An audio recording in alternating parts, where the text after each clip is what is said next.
গর্ব, অহংকার মানুষের জীবনের একটা অঙ্গ, কিন্তু এই গর্ব অহংকার মানুষকে ধ্বংসের দিকে, পতনের দিকে নিয়ে যায়। কিন্তু কেন এই গর্ব বা কিভাবে এই গর্ব বা অহংকার আমাদের জীবনে আসে? যখন আমরা নিজেদেরকে সমস্ত ক্ষেত্রে বড় করে দেখাতে চেষ্টা করি, চিন্তা করি যে আমাদের নিজেদের যোগ্যতায়, আমাদের নিজেদের ক্ষমতায় আমরা সব কিছু করতে সমর্থ, কিন্তু এটা কি প্রকৃতই সত্যি? অথবা যে কোনো ভালো কাজ বা যে কোনোভাবে উত্তম উপায়ে নিজেদের জীবনকে চালানোর জন্য আমাদের কি কারোর উপরে নির্ভর করা দরকার? আমাদের কি এমন কারোর সাহায্য দরকার যিনি আমাদেরকে প্রকৃতই যোগ্য করেন, প্রকৃতই সেই ক্ষমতার অধিকারী করেন, যেন আমরা আমাদের জীবনে সঠিক পথে এগিয়ে চলতে পারি?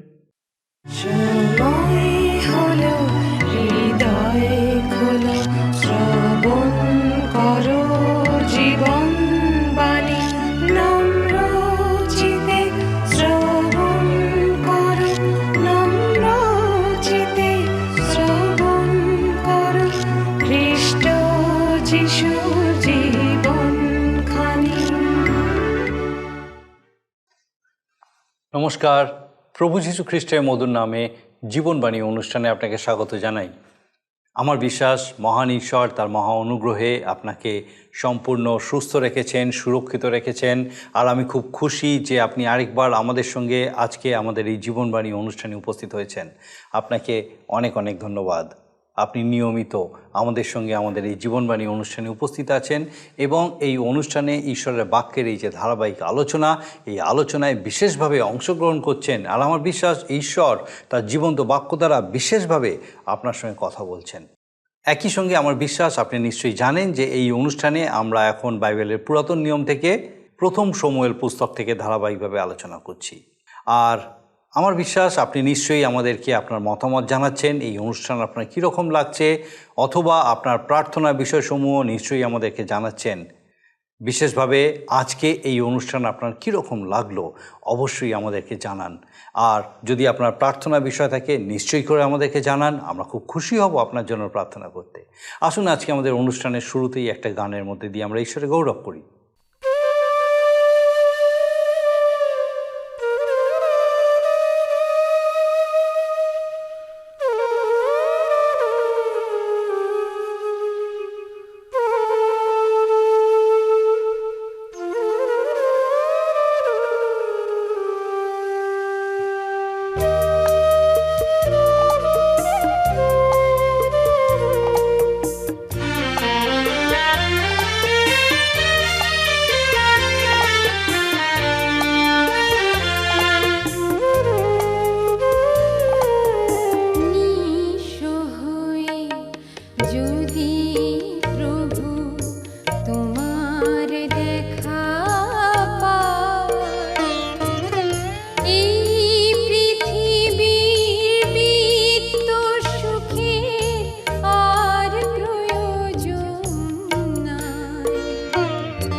আমাদের গত অনুষ্ঠানে আমরা দেখেছি শৌলকে ঈশ্বর ইসরায়েল জাতির প্রথম রাজা বলে মনোনীত করলেন।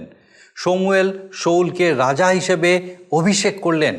শৌল যে ইসরায়েলের প্রথম রাজা হিসেবে অভিষিক্ত হয়েছেন এ কথা প্রথমে শমুয়েল ছাড়া আর কেউ জানতো না।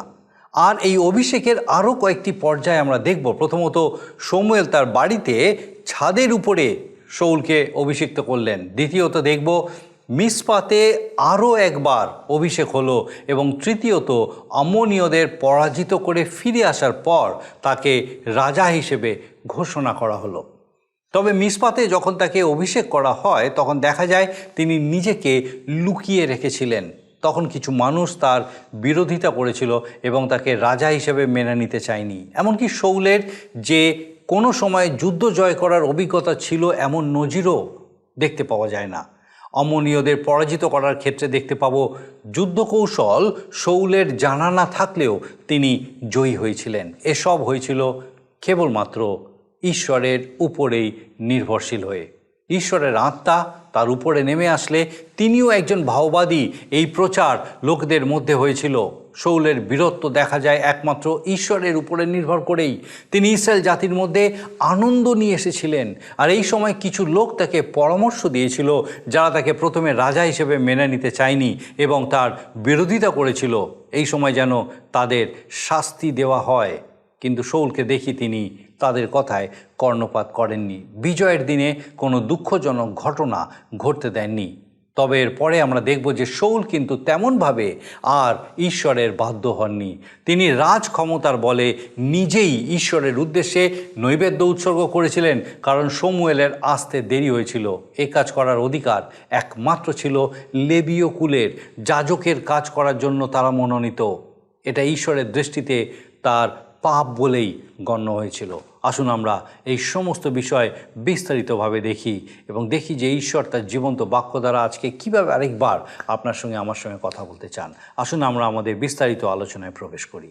প্রিয় বন্ধু, আজকের এই অনুষ্ঠানে আমরা শুনব ইসরায়েলের নতুন ও প্রথম রাজা শৌল অম্মন সন্তানদের যুদ্ধে পরাজিত করে আপন শক্তির পরিচয় দিলেন। আমরা 11 অধ্যায় থেকে আজকের আলোচনা শুরু করব। রাজা শৌলের অভিষেক এবং মিসপাতে রাজারূপে ঘোষণা সমস্ত বিষয়টা দেখে বা শুনে গত অনুষ্ঠানে আমাদের মনে হয়েছিল যেন শৌল অভিনয় করছে। তা না হলে যে ব্যক্তি ভাববাদী দ্বারা অভিষিক্ত, ঈশ্বর কর্তৃক মনোনীত, সে আবার জিনিসপত্রের বোঝার মাঝে আত্মগোপন করে লুকিয়ে থাকবে কেন? প্রথমে মনে হয়েছিল লোকটি মনে হয় ভালো রাজা হবে না। তবে এখন দেখব যে আমরা এক দৃষ্টে বিচারে মানুষকে ভুল বিচার করে থাকি। আমরা ভুলে যাই যে ঈশ্বর এক নজরে মানুষকে চিনে নেন। তার বিচার আর মানুষের বিচারের মধ্যে আকাশ পাতালের পার্থক্য। ঈশ্বর মানুষকে স্বাধীনতা দিয়েছেন, জ্ঞান, বুদ্ধি ও বিবেচনা দিয়েছেন, এবং আমরা যদি এগুলির সদ্ব্যবহার করি ঈশ্বর সর্বতোভাবে সাহায্য করেন। কিন্তু যদি আমরা আত্মগর্বে ফুলে অসৎ ব্যবহার করি তাহলে তিনি তার সাহায্যের হাত গুটিয়ে নেন। দেখা যাক শৌল ঈশ্বরে নির্ভর করে সততার সাথে চলে কতদূর এগিয়ে যেতে পারেন। রাজা নির্বাচনের পর শৌল নিজ নগর গিবিয়াতে ফিরে গেলেন এবং শমুয়েল ভাববাদী নিজ নগর রামায় ফিরে গেলেন। দেশের মধ্যে মানুষ নিশ্চিন্তে বসবাস করছিল। প্রথম শমুয়েল তার 11 অধ্যায় প্রথম 3টি পদ আমরা পাঠ করি এবং দেখি এখানের ঘটনা। লেখা আছে এখানে শৌলের বীরত্ব। প্রথম শমুয়েল তার 11 অধ্যায়। পরে অম্মনীয় নাহশ আসিয়া যাবেশ গিলিয়দের সম্মুখে শিবির স্থাপন করিলেন, আর যাবেশের সমস্ত লোক নাহশকে কহিল, আপনি আমাদের সহিত নিয়ম স্থির করুন, আমরা আপনার দাস হইব। অম্মনীয় নাহশ তাহাদিওকে এই উত্তর দিলেন, আমি এই পণে তোমাদের সহিত নিয়ম স্থির করিব যে তোমাদের সকলের দক্ষিণ চক্ষু উৎপাটন করিতে হইবে এবং তদ্বারা আমি সমস্ত ইসরায়েলে কলঙ্ক লাগাইব। তখন যাবেশের প্রাচীনবর্গ কহিলেন, আপনি 7 দিবস আমাদের প্রতি ক্ষান্ত থাকুন, আমরা ইসরায়েল দেশের সকল অঞ্চলে দূত প্রেরণ করি, তাহাতে কেহ যদি আমাদিওকে নিস্তার না করে তবে আমরা বাহির হইয়া আপনার নিকটে যাইব। ঈশ্বর তার আপন পঠিত বাক্যের দ্বারা আমাদেরকে আশীর্বাদ করুন। যেমন বলছিলাম, দেশে যখন শান্তি, অম্মনীয় নাহশ তার সৈন্যদল নিয়ে এসে যাবেশ গিলিয়াদের সামনে ঘাঁটি বা শিবির বসালো। ওই অম্মনীয়রা কারা? আমাদের বেশ কিছুটা পিছিয়ে যেতে হয় তা জানতে হলে। অব্রামের ভাইপো লোটের 2 কন্যা ছিল। জ্যেষ্ঠা পুত্র প্রসব করে তার নাম রাখল মোয়াব এবং কনিষ্ঠা পুত্র প্রসব করে তার নাম রাখল বিন অম্মি। সে অম্মন সন্তানদের আদিপিতা। বহু বৎসর পর ইসরায়েল সন্তানেরা গঠিত হয়ে যখন কনান দেশের দিকে এগিয়ে আসছিল সেই সময় মোয়াবিয়েরা ও অম্মনীয়রা তাদের বাধা দিয়েছিল। অতএব বলতে হবে পলেষ্টীয়দের মতো অম্মনীয়রাও ইসরায়েলের চিরশত্রু। ইসরায়েল জাতি যখন কনান দেশের দিকে এগিয়ে চলেছে, মোয়াব সামনে বাধাস্বরূপ, কিন্তু ঈশ্বর ইসরায়েল জাতিকে নির্দেশ দিলেন তারা যেন মোয়াবের সাথে যুদ্ধ না করে।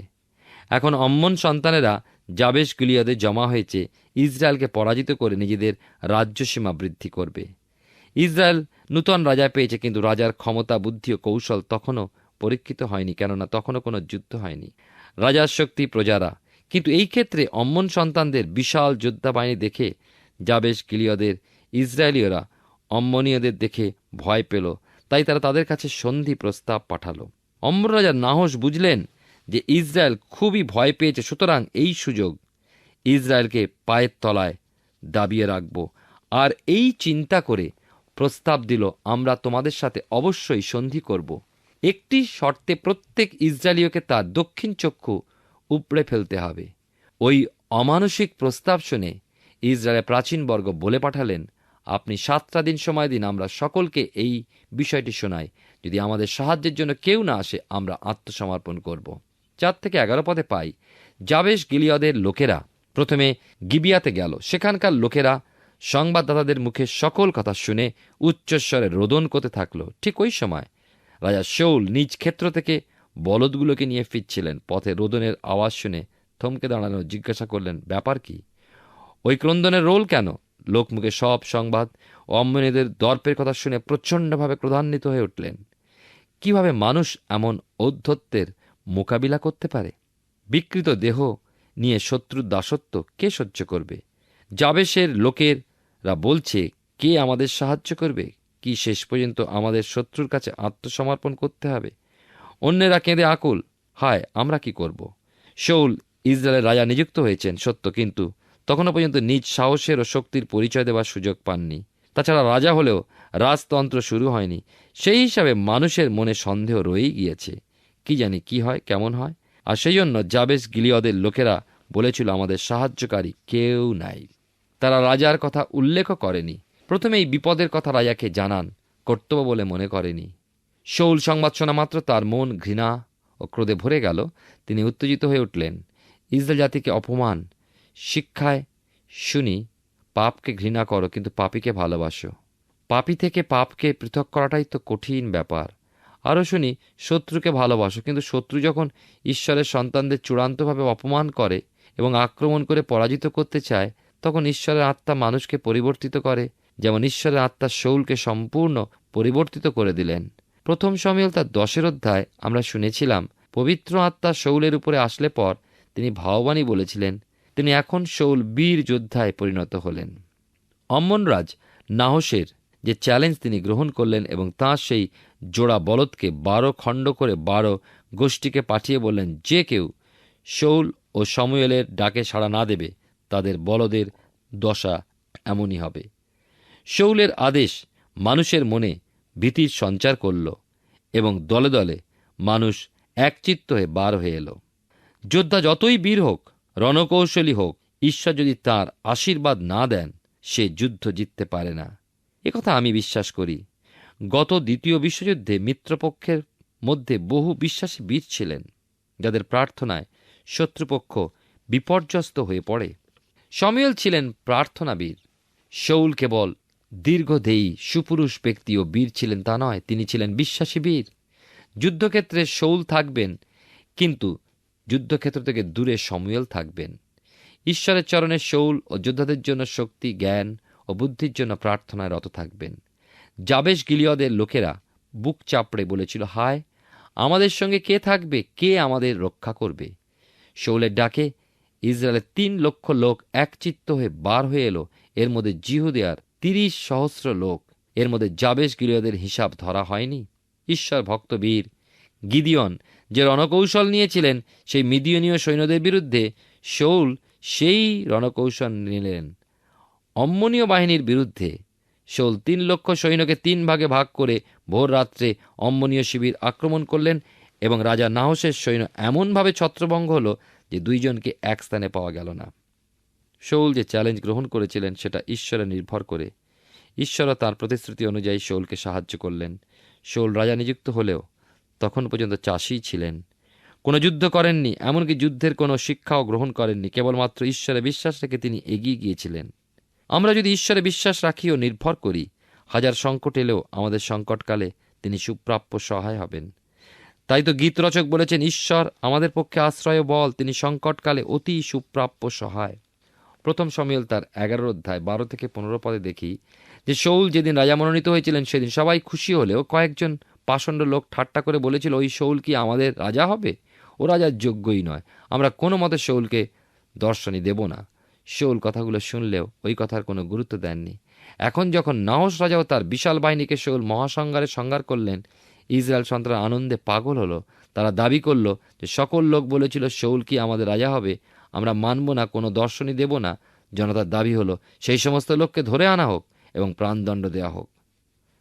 পরিপূর্ণ রাজ্য শাসন করার আগে শাউলের সাথে কারও কোনো মনোমালিন্য বা মতবিরোধ ছিল না। রাজা হওয়ার পর সমালোচকেরা যখন সমালোচনা করতে লাগলো, শাউল একজন বিচক্ষণ নেতার মতো নীরব থাকলেন। কথায় বলে না, নেতা হতে গেলে কানে কালা হতে হয়, মুখে বোবা হতে হয় ও চোখে অন্ধ হতে হয়, তবে বিদ্রোহের মোকাবিলা অবশ্যই করতে হয়।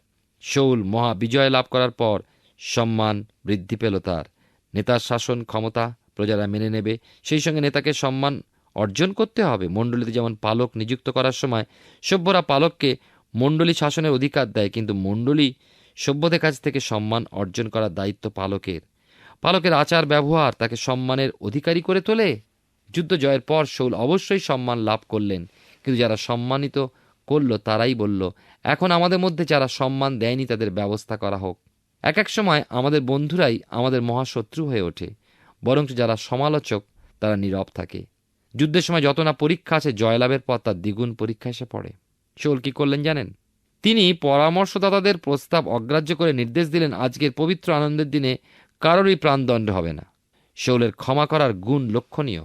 হয়তোবা শাউলের মনে পড়ে গেল লেবীয় পুস্তক তার 19 অধ্যায় 18 পদের কথা, যেখানে লেখা আছে, তুমি আপন জাতির সন্তানদের উপরে প্রতিহিংসা কি দেশ করিও না, বরং আপন প্রতিবাসীকে আপনার মতো প্রেম করো, আমি সদাপ্রভু। যারা নূতন নিয়ম মাফিক বিশ্বাসী খ্রিস্টিয়ান, তাদের জন্য রোমিও তার 12 অধ্যায় 17-18 পদে সাধু পৌল যে শিক্ষা বা উপদেশ দিয়েছেন, লেখা আছে, মন্দের পরিশোধে কাহারও মন্দ করিও না, সকল মনুষ্যের দৃষ্টিতে যাহা উত্তম ভাবিয়া চিন্তিয়া তাহাই করো। যদি সাধ্য হয় তোমাদের যতদূর হাত থাকে মনুষ্য মাত্রের সহিত শান্তিতে থাকো। মানুষের সাথে শান্তিতে বাস করার অর্থ সমঝোতা নয়, ভদ্রতা। এটা অবশ্য ঠিক কথা যে সকল মানুষকে খুশি করা যায় না। রাজা শাউল তিনি মহান ব্যক্তি ছিলেন।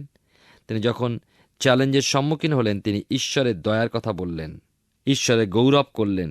তিনি বলেন, দেখো, ঈশ্বর ইসরায়েলের জন্য পরিত্রাণ দিয়েছেন যেন কেউ আজ মৃত্যুতে না যায়, কিন্তু জীবন পায়। অতএব আজ কারো মৃত্যুদণ্ড হবে না। মানুষ যখন নিজের বিজয়ক্ষণ বা দিনটা ঈশ্বরের গৌরবের জন্য দেয়, নিজের গৌরব প্রচার করে না, তাকে তো মহান ব্যক্তি বলতেই হয়। তবে শাউল কিন্তু তার সেই মর্যাদা রক্ষা করতে পারেননি। আমরা পরে ওই বিষয় শুনতে পাব। মানুষের যা হয়, ক্রমে ক্রমে শাউলের মধ্যে অহংকার, দর্প, গর্ব এসে পড়ল, যার জন্য তার বিপক্ষদের শায়েস্তা করতে, ধ্বংস করতে উঠে পড়ে লাগলেন। এমনকি নিজ জামাতা দাউদকেও ঘৃণা করতে লাগলেন। প্রথম শমূয়েল তার 11 অধ্যায় 14-15 পদে পাই যে, এর আগে আমরা শুনেছি যে 10 অধ্যায় 17 পদে শমূয়েল মিসপাতে ইসরায়েলদের একত্রিত করে শাউলকে দেখিয়ে বলেছিলেন, এই দেখো তোমাদের রাজা, ঈশ্বর যাকে মনোনীত করেছেন।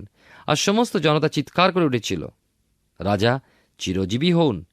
কিন্তু তখনও কিন্তু শাউলের বীরত্বের, তার গুণ ও বুদ্ধি ও কৌশলের পরিচয় তারা পায়নি। অম্মন সন্তানদের পরাজিত করার পর মানুষের মনের সন্দেহ দূর হল, চক্ষু খুলে গেল, সেই সঙ্গে মুখও বলে উঠল, শাউল উপযুক্ত রাজা। প্রিয় ভাই ও বোন, একবার চিন্তা করে দেখুন মানুষ কি রকম।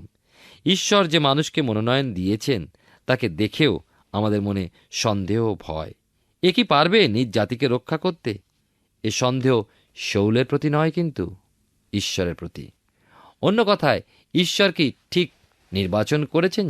শমূয়েল নির্দেশ দিলেন যে, হে ইসরায়েল বংশ, তোমরা আবার ঈশ্বরের সম্মুখে একত্রিত হও, তবে মিশপাতে নয়, কিন্তু গিলগলে যাও। গিলগলের নাম আগেও শুনেছি। জর্দন নদীর পশ্চিমে ওই স্থানে যিহোশু তার প্রথম শিবির স্থাপন করেন। গিলগল নামের অর্থ পাথরের বৃত্ত। জর্দন নদী থেকে প্রায় 10 মাইল পথ এবং গিলগল থেকে জিরিয়নগর প্রায় 2 মাইল। এই গিলগলে কিছুকাল পরে শমূয়েলের অপেক্ষায় থেকে অধীর হয়ে ওঠেন শাউল এবং শেষ পর্যন্ত এত ব্যস্ত হয়ে পড়েন যে শাউল নিজেই যাজকীয় কার্য সমাধা করেন। এইভাবে সদাপ্রভু ঈশ্বরকে অগ্রাহ্য ও অবহেলা করেন। আবার রাজা দাউদ যখন পুত্র অবশালোমের বিদ্রোহ দমন করে ফিরলেন, জিহুদি জনতা গিলগলে সম্বোধনা দিয়েছিলেন এবং রাজারূপে বরণ করে নিয়েছিলেন। ইসরায়েলের জনতা গিলগলে জমায়েত হয়ে ঈশ্বরের সাক্ষাতে শাউলকে রাজা বলে স্বীকার করে নিল। শমূয়েল মঙ্গলার্থক বলি উৎসর্গ করলেন এবং রাজা শাউল ও প্রজারা মহা আনন্দ করল।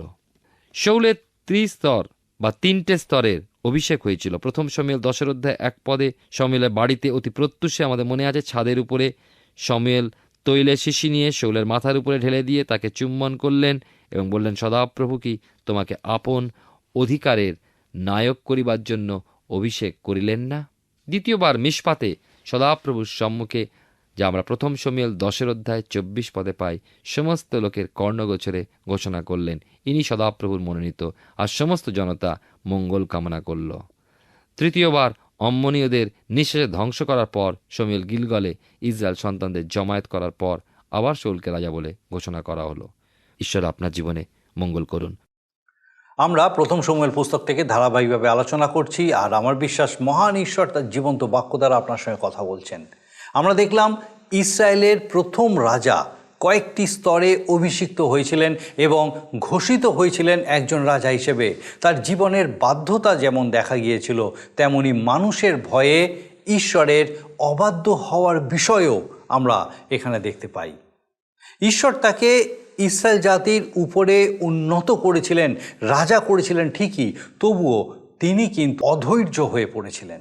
শমূয়েলের অপেক্ষা না করে এমনকি নিজেই সদাপ্রভুর উদ্দেশ্যে নৈবেদ্য উৎসর্গ করেছিলেন। ঈশ্বরে বিশ্বাস রেখে শাউল যুদ্ধে জয়ী হয়ে ফিরেছিলেন। তখন তার সামনে এক পরীক্ষা এসেছিল, যেন তিনি তার বিরোধীদেরকে ধ্বংস করতে পারেন। কিছু লোক তার প্ররোচনাও দিয়েছিল, তিনি কিন্তু তাদের পরামর্শ মতো কোনো কাজ করেননি এবং তাদেরকে করতেও দেননি। শান্তিতে সকলের সঙ্গে বাস করতে চেয়েছিলেন। এর অর্থ সমঝোতা করা নয়, কিন্তু ভদ্রতা রক্ষা করা। এই মতো অবস্থার সম্মুখীন আমরা প্রায়শই হই। তখন অবশ্যই আমাদের মনে রাখতে হবে, আমাদের ঊর্ধ্বে ঈশ্বর আছেন, একমাত্র তিনি সংকটকালে সুপ্রাপ্য সহায়।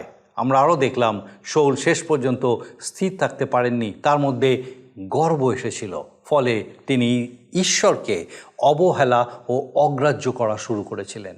এইভাবে আমাদের শিক্ষালাভ হয় যে আমরা আমাদের হৃদয়ে যেন কোনো প্রকার অহংকারকে না আসতে দিই, কোনো অহংকারের স্থান যেন না থাকে। ঈশ্বর আপনাকে আশীর্বাদ করুন, যেন এইভাবে আমরা আমাদের জীবনকে এগিয়ে নিয়ে চলতে পারি, যেন ঈশ্বরেরই গৌরব হয়। আমাদের আগামী দিনে আমরা দেখব কিভাবে ঈশ্বরের বিরুদ্ধে শাউল বিদ্রোহ করছেন। আসুন এই সময় প্রার্থনায় যাই, আর আমি চাইব আপনি আমার সঙ্গে প্রার্থনায় যোগ দিন। আসুন প্রার্থনা করি। করুণাময় স্বর্গীয় পিতা, প্রভু তোমার ধন্যবাদ, তোমার স্তুতি করি। তোমার পবিত্র পরাক্রমের স্বর্গীয় পিতা, আরেকবার তোমার জীবন্ত বাক্য দ্বারা আমাদেরকে তুমি সে আত্মিক চেতনা দিয়েছো। ধন্যবাদ দিই স্বর্গীয় পিতা, আমাদের প্রত্যেক দর্শক বন্ধুর সঙ্গে বিশেষভাবে আজকে তুমি কথা বলেছো। প্রার্থনা করি প্রভু, আমাদের সেই দর্শক বন্ধু, তাদের পরিবার পরিজন প্রত্যেককে বিশেষভাবে পিতা তোমার পবিত্র আত্মার পরাক্রমে সুরক্ষিত রাখো, সুস্থির রাখো।